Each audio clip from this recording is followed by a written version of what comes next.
the CBS Broadcast Center in Los Angeles, this is CBS 2 News at 11 p.m. Bracing for rain, 3 storms on their way, causing concern in our burn areas. And now a live look at the radar with all that wet weather now just hours away. Voluntary evacuation orders issued for the Holy Fire burn area ahead of the storms. And tonight, some are scrambling to protect their homes. CBS 2's Garth Kemp is tracking the rain. But we begin with Stacy Butler. She's live in Corona with how folks are preparing for the storms. Stacy. Yeah, Pat and Jeff, you can see behind me lots of sandbags stacked in front of homes. It's a pretty common sight out here as residents prepare for the next round of storms. So we just want to make sure we get the angle right. Stacking sandbags against the clock. I just got the alert, so I'm going to put them out now. The last storm sent mud from the Holy Fire into Jerry Weston's front yard, her garage, and up to the front door of her Lake Elsinore home. I decided to be prepared this time.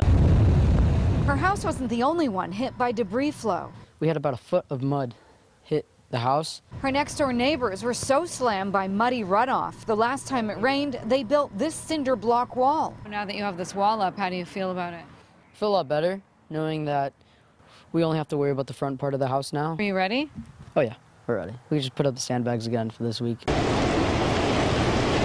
5 months after the Holy Fire came dangerously close to homes in Lake Elsinore and unincorporated Corona, tonight the Riverside County Sheriff's Department issued an alert warning of voluntary evacuations for areas with heavy burn scars like McVicker and Horse Thief Canyon. So far this winter, storms have sent rivers of mud into streets and homes. Tonight, some residents are stocking up for the next round. Are you ready for the storm? Are you doing anything different? Yeah, just got to see my grocery bag. Now, again, the evacuation order is only voluntary right now, but that could change in the next few days. For all the latest information, just go to our website, cbsla.com. Pat and Jeff, back to you. Stacey, thank you. So the question is, when can we expect the rain to get here? Well, let's turn to Garth Kemp now. He knows. Hey, Garth. Hi, you guys. Good evening. Good evening, everybody. You know, it doesn't look as impressive size-wise when you see it this way, but that's because a lot of it's sitting outside of radar range. But look at the heavy rain from San Francisco already moving in. There's the center of the low. This is the main problem, convective thunderstorm activity that's embedded into this area moving onshore right now. So this is all starting to slip down towards our area tonight. We'll talk about rush hour tomorrow morning. This is the first of 3 systems getting ready to move the area. We'll tell you all about it. Probably about 13 or 14 minutes. Please don't go anywhere. We've got you covered here with severe weather. Back to you guys.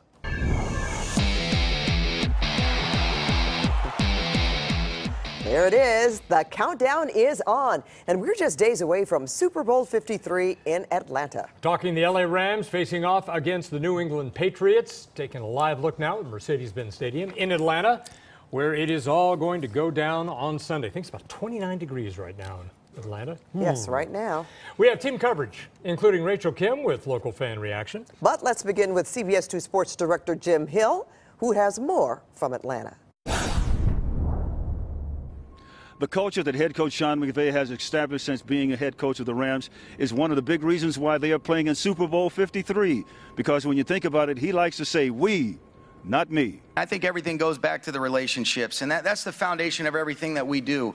And then, you know, it's a shared ownership, and I think that people want to feel like they're a part of something bigger than themselves, and when they do feel like their opinions matter, they're truly heard, but they're dealt with like grown men.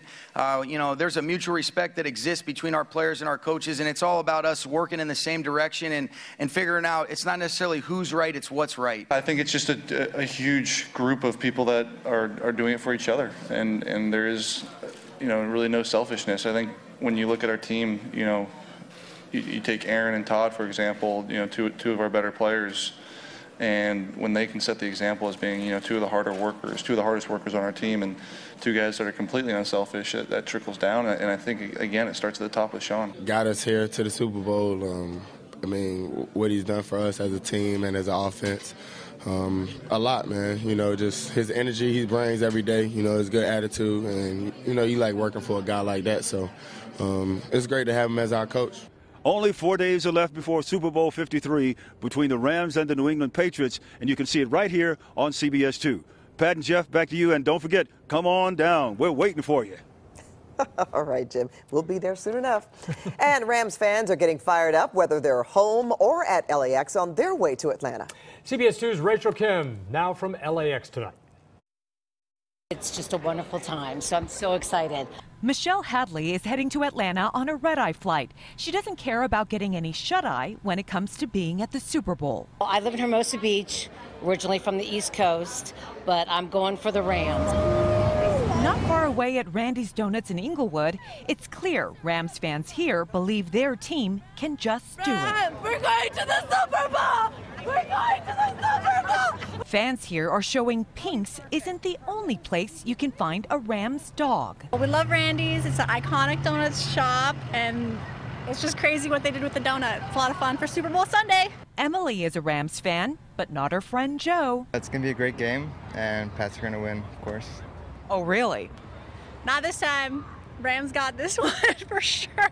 I'm excited that they're going to the Super Bowl, absolutely, because we're gonna win against the Patriots. Over in the San Fernando Valley, Rams fans get to indulge their sweet tooth and show their team spirit at Cream in North Hollywood. We're in a great town with LA Ram fans, so we created a blue ice cream cone. We put kind of vanilla ice cream on it and Captain Crunch. Ice cream and the Rams. It's a perfect combination. Go Rams! We are live now at LAX. As we walked around here tonight, we saw a lot of travelers wearing Rams gear. We had to ask, are you going to Atlanta for the Super Bowl? They said, sadly, no, I wish. So not all of us are lucky as the lady you saw in our story. Most of us, I guess, will be watching from home, but that is still okay. Pat and Jeff, back to you in the studio. All right, thanks for that, Rachel. And Jeff and I will be joining Jim Hill and the rest of the CBS 2 team in Atlanta later this week. It is all counting down to the Super Bowl in just a few days. The only place, of course, you can watch that game live right here on CBS 2. Now, hateful and shameful graffiti on the walls of a San Fernando Valley synagogue quickly covered up, but the damage already done. It happened at the Michigan Torah Synagogue in Tarzana, and the LAPD is investigating this as a hate crime. CBS 2's Chris Holmstrom is live there tonight with more for us. Chris? Good evening, Pat. This is the synagogue where those hurtful words were written. And if you look in the distance, there's actually a surveillance camera, but I'm told it didn't capture a clear picture of whoever did it. It was on this wall where hateful words were written on this synagogue in Tarzana. Here's a look at what it looked like. The word F to the Jews, and he left. Rabbi Shlomo is one of the rabbis at Mishkan Torah Synagogue. He said someone from the congregation noticed the anti-Semitic graffiti Tuesday morning. They immediately called LAPD. It's really hurtful. I mean, all the members here, they're being hurt with such a thing that somebody passed by the synagogue and write such a thing on the wall. It's hurtful. And just yesterday, Turkish flags were hung at 2 Armenian schools in the San Fernando Valley. This incident caught on surveillance video. School administrators and local leaders are condemning the acts, affirming it's disrespectful to victims' families of the Armenian genocide. Bob Blumenfield is the LA City Council member for this area. We can't let these things go unanswered or can't sweep these things under the rug. We have to stand together. Stand together for hateful acts that are becoming all too common. Take away the hate from your heart. I mean, we are all human beings. Doesn't matter what religious you have. We all human beings, and we should love each other. Take away the hate. And I asked police if these 2 incidents are related. They say at this point it's too early to tell, but that no arrests have been made. Reporting live from Tarzana, I'm Chris Holmstrom, CBS 2 News. All right, Chris, thank you. Chicago police are now looking for 2 people in connection with the vicious attack on actor Jussie Smollett. These 2 shadowy figures were spotted walking away from the area where that 36-year-old actor was jumped and beaten up. Smollett says the men hit him on the face, poured some sort of liquid on him, and tied a noose around his neck. They also shouted racist and homophobic slurs, saying they were in Make America Great Again country. But we think it's unfortunate that Mr. Smollett had to be confronted with this level of racial and homophobic violence. Much of the rise in hate crime, we believe, is germinating from the White House and the tone that this president has set. To give a little more context on this, a new report by Cal State San Bernardino found that between 2017 and 2018, Los Angeles saw a 13% rise in the number of hate crimes. Chicago, a 26% hike. New York saw a 6% increase. And Houston, listen to this, had a 173% surge. Well, Charles Manson follower Leslie Van Houten has been recommended for parole again. This is the third time a panel in Chino has said she's suitable for parole. The first two times, then Governor Brown blocked her release, saying she put too much of the blame for the killings on Manson. Current Governor Gavin Newsom now has more than 4 months to review the case. Van Houten was convicted for the murders of a wealthy grocer and his wife back in 1969. Pasadena police releasing body cam video of an officer-involved shooting in a quiet residential neighborhood. Officers came across Brandon Green, who has a criminal record. They saw him on Raymond Avenue, January 11th. Green then started running when officers pulled up to him. At one point, he pulled out a gun and kept running with it. An officer opened fire after he tried to engage Green. The 29-year-old fell on the ground, as you saw. He dropped the gun, and he was not hit by gunfire. No officers were injured either. Green was taken into custody. Is the housing market cooling off? Home sales drop in Southern California. What this latest trend could mean for wannabe homebuyers. Plus this. I'm Kevin Cuenca in Atlanta at the Super Bowl experience. This is every football fan's dream. We'll give you a behind-the-scenes look in just a bit.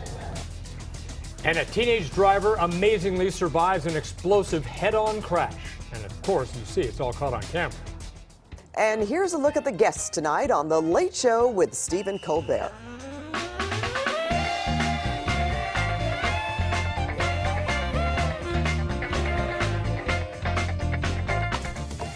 What's up, y'all? It's Taboo, Apple the App, and we the Black Eyed Peas, and we support the Rams, y'all.